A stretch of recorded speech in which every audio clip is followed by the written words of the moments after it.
అప్పుడు 25,000 వస్తుందండి. వస్తుంది నాకు సరిపోక నాకు ఎక్కువ 50,000 వరకు కావాలా అనేసి నాకు అన్ని అంటే ఒక నెల కూడా గ్యాప్ ఉండకూడదు అనేసి అక్కడే ఉంటాను.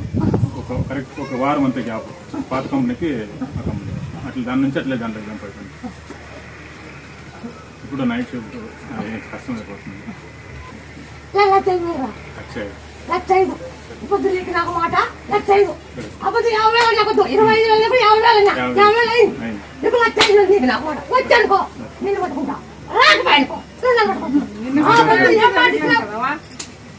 చేస్తావు కాబట్టి ముందే 1,00,000 నాకైతే గుర్తు 1,05,000 నాకైతే గుర్తు నాకు దంచి ఊళ్ళో మాట్లాడకుండా ఒకటే మాట్లాడుకోకుండా ఇది గ్రహాసంలో ఇది నూనెలో ఒక 40 రోజులు అంటే ఇది అయిపోతే మళ్ళీ ఆకు తెచ్చుకోండి దంచు